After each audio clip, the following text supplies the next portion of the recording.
Hey guys, how's it going? Hope you're doing well. My name is Crown, and today I'm going to read you some very interesting stories that I hope that you're gonna love. And now, without further ado, let's go!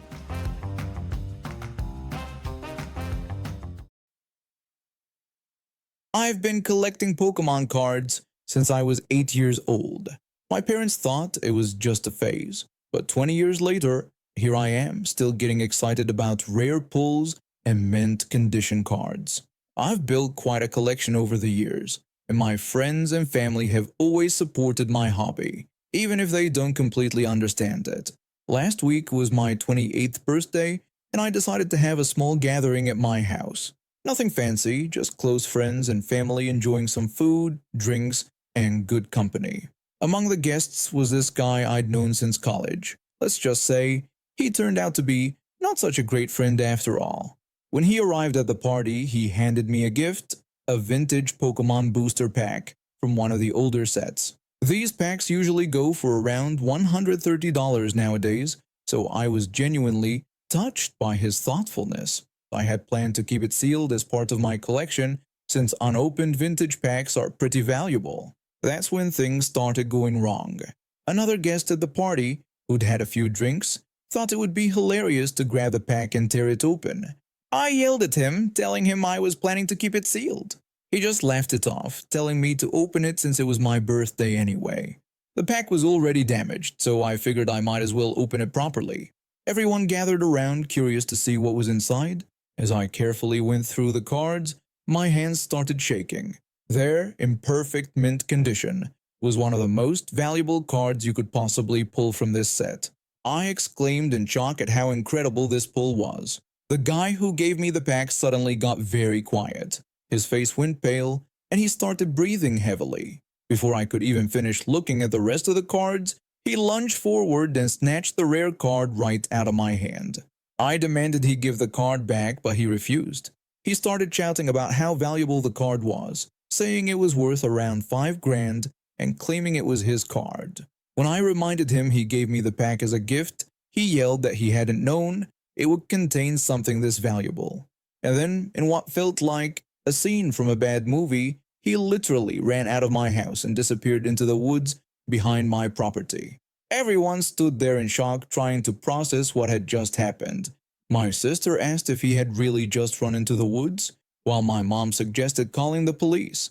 The party pretty much ended there. His wife was mortified and kept repeatedly apologizing, saying she had no idea what had gotten into him and how insane this all was. She left shortly after, and around 2 a.m. my Ring doorbell camera caught her sneaking back to get his car, which he'd left in his mad dash into the woods. I tried texting him the next day, telling him he needed to return the card since it was a gift, and what he did was theft. He responded by pretending he had no idea what I was talking about, denying he ever gave me any Pokemon cards. When I pointed out there were 15 witnesses, and I had him on camera running away with it, he just dismissed me and suggested I block him if I wanted to. I ended up filing a police report the very next day. The officers seemed amused by the situation but took it seriously once they understood the value involved.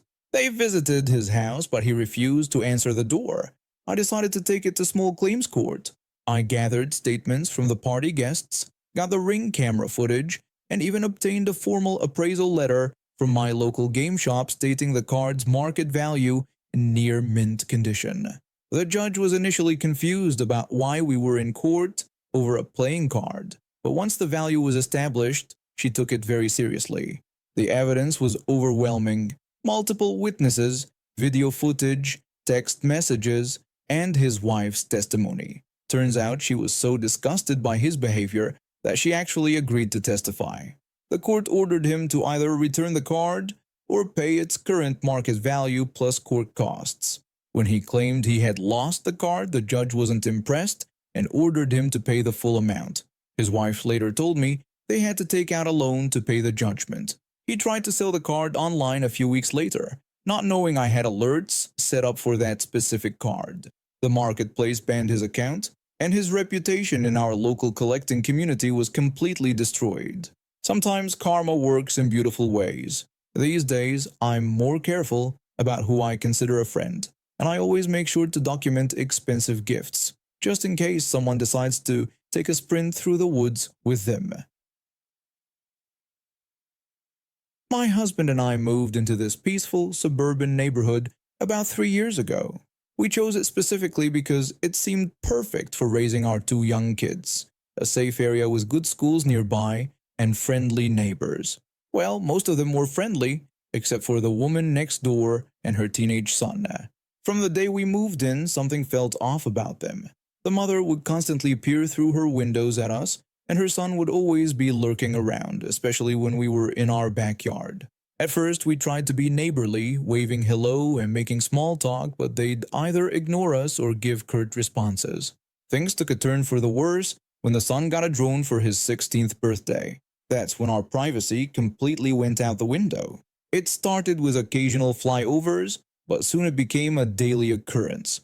The drone would hover over our yard, particularly when our kids were playing outside. My husband and I had enough when we caught the drone recording through our bedroom window one evening. I yelled at them to get the drone away from our window. I could see the son controlling it from their yard, but he just smirked and kept the drone hovering there. The next morning I went to talk to his mother. I explained that her son needed to stop flying the drone over our property, telling her it was making us uncomfortable and that it wasn't legal to record into people's homes. Karen immediately got defensive, shouting that her son could fly his drone wherever he wanted because it was a free country, and claimed he was just practicing his photography skills.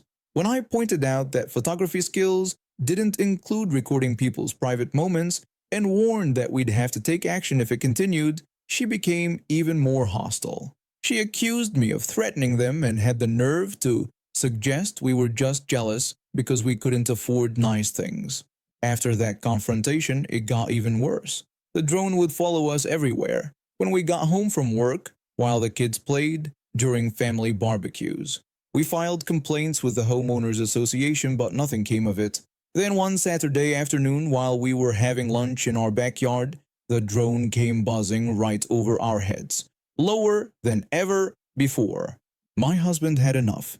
He went inside, grabbed his pellet gun, took aim, and shot the drone right out of the sky.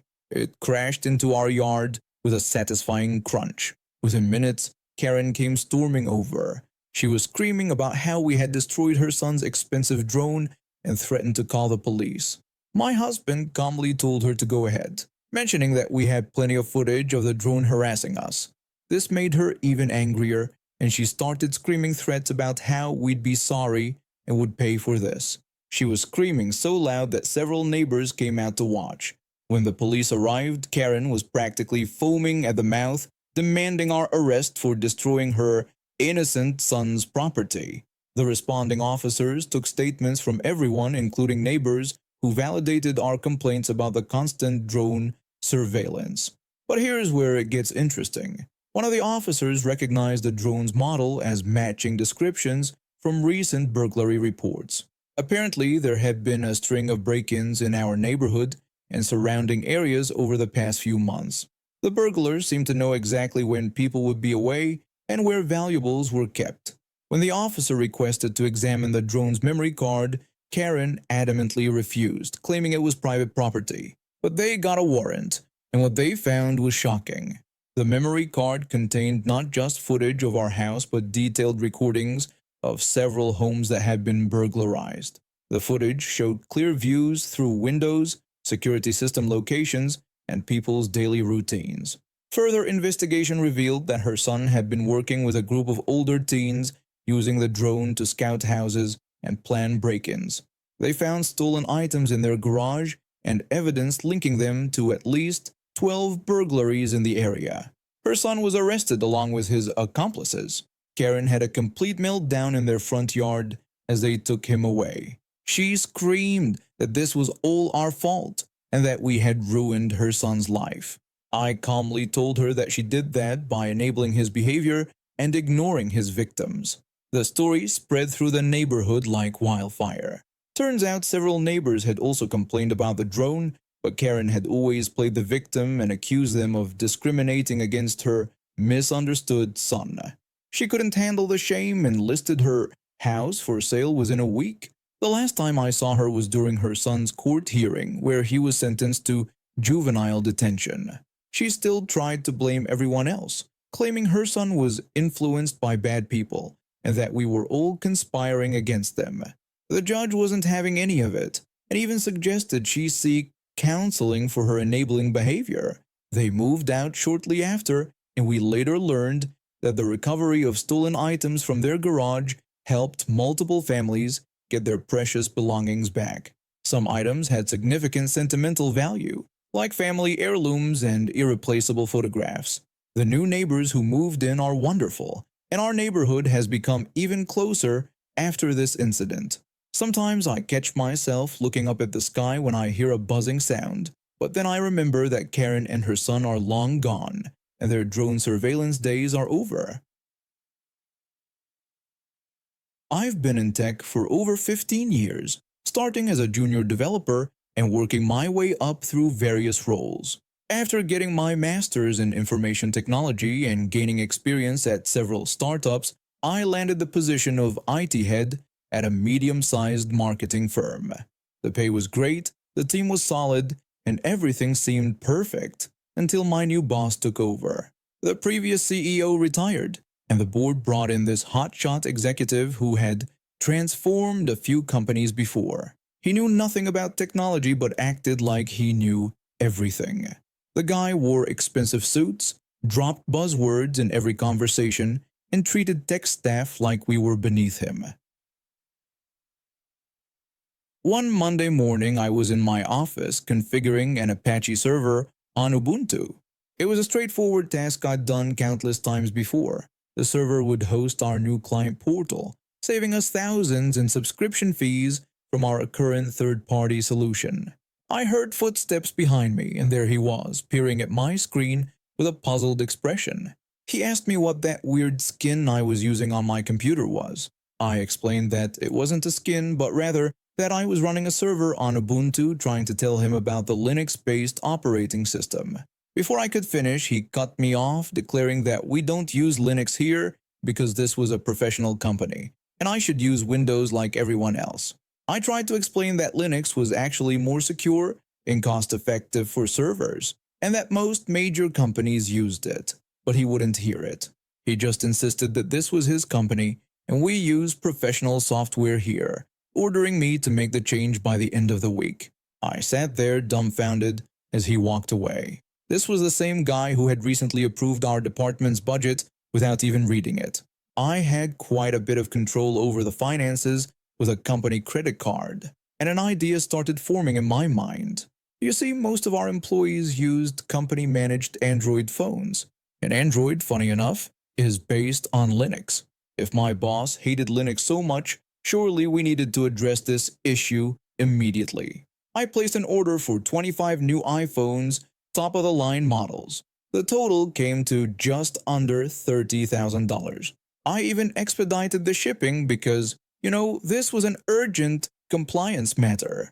When the phones arrived, I took my time configuring each one, making sure to document every step of the process.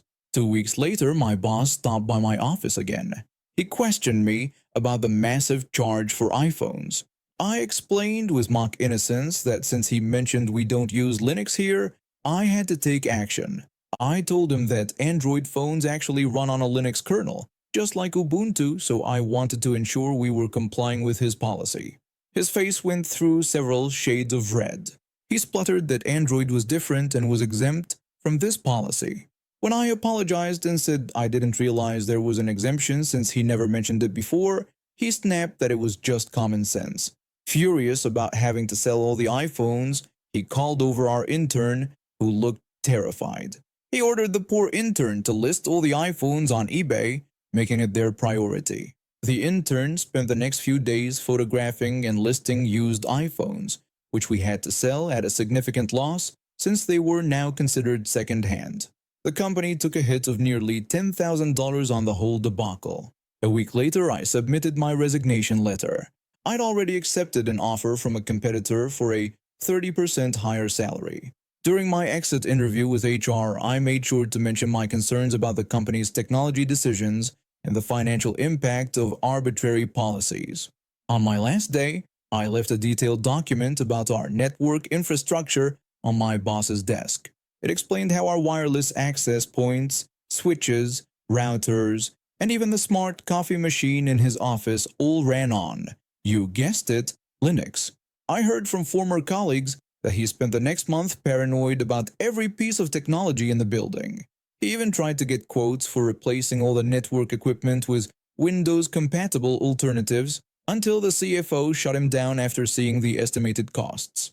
6 months later, my old company had to migrate their entire infrastructure to Linux-based systems as part of a major cloud transformation project. Apparently, their biggest client insisted on it for security compliance reasons. The board finally realized they needed someone who actually understood technology and replaced my former boss with a CTO who had actual technical experience. I'm 28, work in finance, and have always been the responsible one in the family. When my sister got pregnant at 21, I stepped up because that's what family does, right? Let me paint you the picture. My sister, despite being a target manager now, wasn't always the most responsible person. She met this guy at a party who swept her off her feet with big promises and smooth talk. Within months, she was pregnant. And surprise, surprise, he turned out to be exactly what you'd expect. Unemployed, living with his mother, and dodging every responsibility that came his way. She initially stayed with our mom, but when mom had to downsize to a retirement community, I couldn't let my sister and niece struggle. So I started covering their rent, childcare, and basically anything my niece needed. My sister and I fell into a routine. I'd handle pickups since I finished work at 5, and she'd do drop-offs. When she worked late, my niece would stay at my place. Everything was going fine until last week when mom accidentally spilled some interesting information. My sister had asked me to watch my niece while she supposedly attended her high school friend's wedding in Florida. Turns out she's actually going to Europe to meet her new boyfriend's family. When I confronted her, she was shocked that I knew about Europe and demanded to know how I found out. I told her mom had revealed everything and questioned why she was lying about having a daughter. She tried to defend herself, claiming she wasn't lying but just waiting for the right time to tell him. When I pointed out that she had explicitly told this guy my niece was my kid, which was literally lying, she got defensive. She started complaining about how hard dating is as a single mom, saying nobody wants to deal with that baggage. I was disgusted that she'd referred to her own daughter that way. She backtracked quickly, claiming that wasn't what she meant, and accused me of being cold and misogynistic. I couldn't believe she thought I was being misogynistic just for expecting her to be honest about having a child. She tried to justify herself by saying she could separate her dating life from her life as a mother, like it wasn't a big deal. When I asked about her long-term plan and if she intended to pretend forever that her daughter was mine, she had the nerve to say I was basically like her father anyway. That's when I lost it. I told her she had until January to figure things out because I wouldn't be supporting this lie anymore. She broke down crying, saying I was being cruel and that she couldn't afford the apartment or childcare on her own. I reminded her that she should have thought about that before lying to everyone. She accused me of abandoning them, but I explained that I was just giving her 3 months to either come clean to her boyfriend or find a way to support herself and her daughter honestly. She tried to use our mom against me, saying she would be disappointed, but I told her that mom actually agreed with me and was just afraid to tell her. I called mom later that evening and explained everything. She supported my decision but was worried about my sister having a breakdown. I told her I had a plan. I've already started looking into affordable housing options in our area and reached out to some resources for single parents. I'm not cutting them off completely. I'll still be there for my niece and help with emergency expenses, but my sister needs to learn to stand on her own feet. Yesterday, I got a series of angry texts from my sister's boyfriend. Apparently, she tried to spin some story about me being a controlling brother who was jealous of her happiness.